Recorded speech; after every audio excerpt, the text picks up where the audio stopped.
aujourd'hui, le 28 mai, ce lundi. Quelle est la situation de l'Iran d'un point de vue militaire et stratégique? Ouais, Jim, l'Iran est à plat du point de vue militaire. Par exemple, le régime syrien a annoncé qu'il va déclencher une grosse opération militaire dans le but de reprendre le sud de la Syrie aux rebelles. Mais qui dit sud dit Golan, dit frontière avec Israël.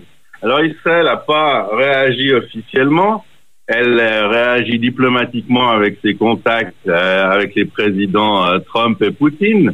Mais les États-Unis ont averti Bachar al-Assad d'abandonner ce projet avec des menaces à peine voilées. Et puis ce qui est intéressant et ce qui corrobore ce que j'ai dit à propos de la situation de l'Iran, c'est que l'Iran a fait discrètement savoir à tout le monde, particulièrement à Israël, qui ne participerait pas à l'offensive dans le Golan, donc dans le sud de la Syrie. Et puis une exclusivité, on l'a appris nous ici à 2h du matin. La Russie a fait savoir qu'elle pourrait reconsidérer la demande israélienne d'éloigner les Iraniens de 60 kilomètres de la frontière, de notre frontière. Poutine a pris cette décision parce qu'il voit bien qu'on attaque les positions iraniennes jour après jour, que ça affaiblit son allié protégé Bachar al-Assad, mais c'est peut-être un petit peu trop tard pour aller dans notre sens, parce que on se dit bien que s'il nous propose 60 kilomètres de la frontière, eh bien au-delà, il va nous demander de ne pas intervenir. Et au moment où on est en prise directe avec les Iraniens, ça nous semble trop tard. Et puis, autre développement dans ce sens, dans le même sens, c'est que Bachar al-Assad comprend aussi qu'à force de recevoir des coups de semonce aux côtés de cet allié gênant qu'est l'Iran, il risque aussi de voir passer son régime, de perdre son régime. Alors, il serait pas du tout opposé. Il n'a pas envie de se voir entraîner dans une guerre face à Israël. Donc, il serait pas non plus négatif à l'idée de voir les Iraniens s'éloigner. Alors Stéphane, justement, l'idée de voir les Iraniens s'éloigner, ça rassure les Israéliens. Est-ce qu'avec les informations que vous nous donnez ce matin, on peut en conclure que Téhéran n'est plus vraiment à l'offensive et qu'ils ont donc abandonné l'idée de frapper Israël? Oui, alors, ils sont plus à l'offensive parce qu'ils peuvent pas être à l'offensive. Ils ont tout fait pour, mais ils peuvent pas être à l'offensive à cause des frappes incessantes du Chel Aviv. Le Chel Aviv, l'aviation israélienne, qui frappe partout où il le désire, quand il le désire, et qui a réussi à trouver toutes les parades électroniques aux moyens de défense antiaérienne en Syrie. Et puis, d'après ce qu'on sait, et ça c'est pas trop dit ailleurs dans la presse, c'est notre sentiment, disons-le, bien les avions israéliens, s'ils interviennent en Syrie, eh bien ils n'interviendraient pas uniquement dans le centre de la Syrie. Il se pourrait que les avions israéliens maintenant face aux cibles iraniennes interviennent une fois tous les 2 ou 3 jours et dans l'ensemble du territoire de nos voisins. Et puis Jim, ils ont des centaines de morts.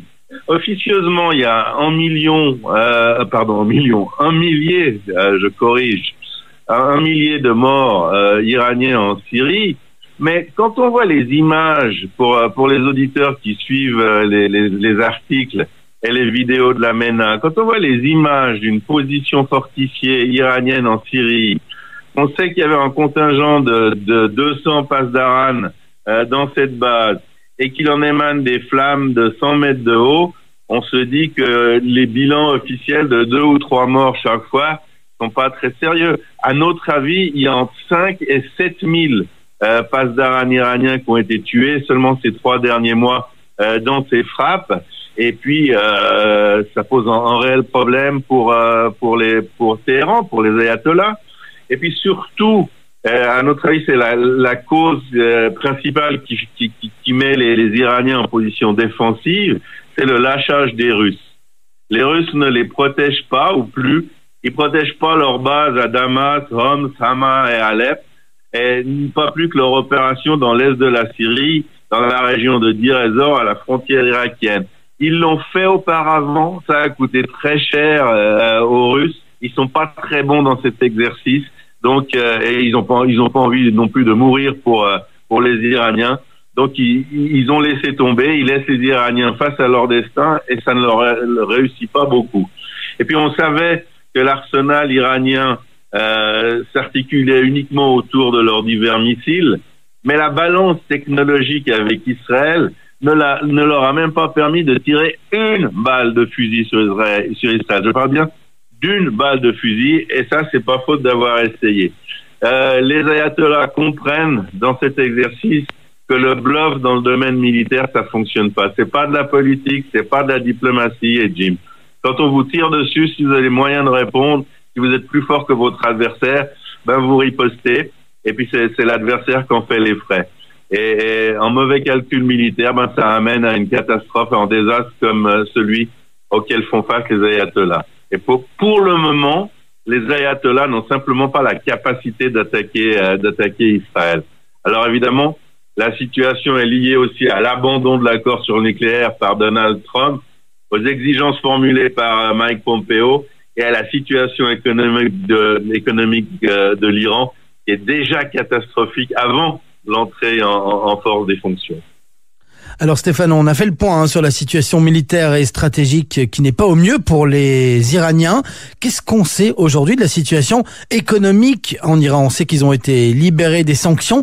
Qu'en est-il aujourd'hui? Est-ce qu'on a un regain de crainte au niveau économique du côté de Téhéran? On est en pré-sanction, c'est-à-dire que déjà les industriels américains soldent leurs contrats en Iran. On ne sait pas grand-chose, mais ici à Metula, on a eu la chance d'avoir été appelé à 3-4 jours par une dame que nous connaissons. On sait qu'elle raconte pas n'importe quoi et qui revenait d'un voyage en Iran. Elle nous a décrit vraiment une situation dramatique avec des étals de supermarchés presque vides, en manque de médicaments de première urgence, des manifestations incessantes dont personne ne parle en Europe. Et même de la grogne au sein des bastiges et des officiers de l'armée. Et puis elle nous a parlé d'un cruel manque de pièces détachées qui vont de la machine à laver à la voiture. Et probablement, si c'est le cas, eh bien, on en souffre également dans l'armée iranienne.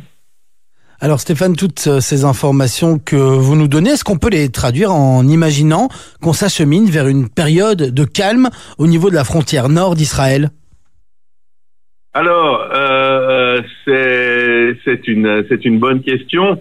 Paradoxalement, non, Jim, parce que ce matin, on n'a pas parlé des 120 000 roquettes et missiles du Hezbollah, les supplétifs absolus de Téhéran, les supplétifs absolus dans le sens qu'ils font exactement ce qu'on leur dit, et le Hezbollah est très discipliné.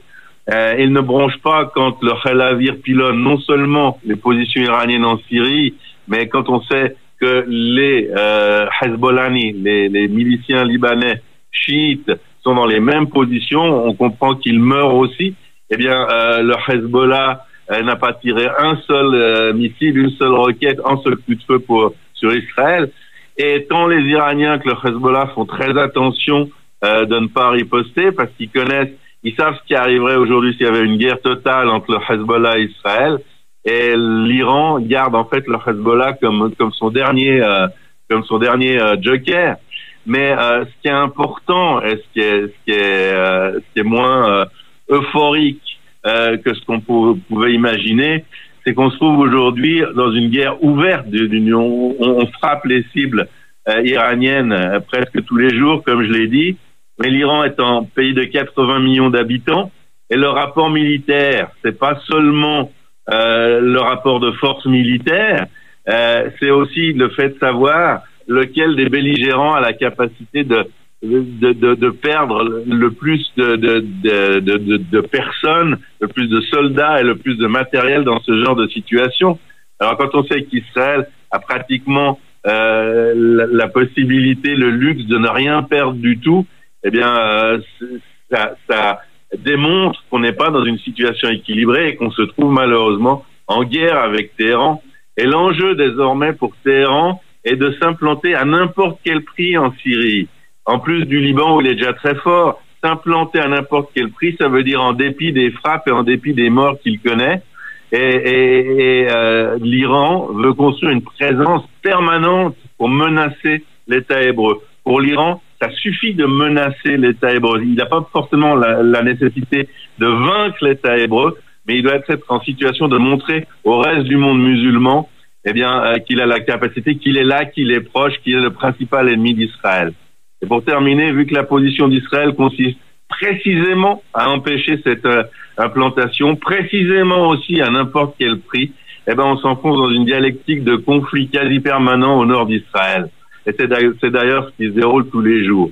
Alors, les médias se lassent des situations qui se répètent. Ça veut dire que, par exemple, les derniers raids, les médias belges ou français n'en ont pas parlé. Il faut toujours du neuf, il faut toujours quelque chose pour surprendre le téléspectateur ou le lecteur. Mais cela ne signifie en rien que ces situations ne se répètent pas, ni n'empirent, ce qui est le cas. Et ce qu'on développera, on a beaucoup de choses à dire. Absolument intéressant, pour ne pas dire passionnante, ce jeudi à Bruxelles, Jim.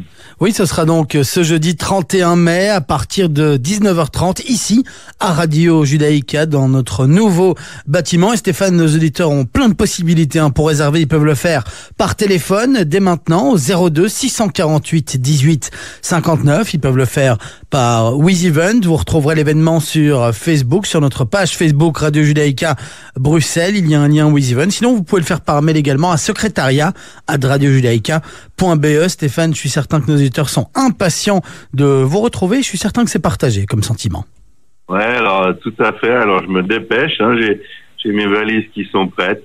Alors je viens dans votre direction et puis je me réjouis comme toujours de ces extraordinaires rendez-vous à Bruxelles avec un public qui sait de quoi il parle et qui est très réactif. Et c'est toujours un très grand plaisir. Alors je vous vois donc jeudi et vous aussi, Jim, et toute l'équipe. Je vous souhaite une bonne semaine jusque-là.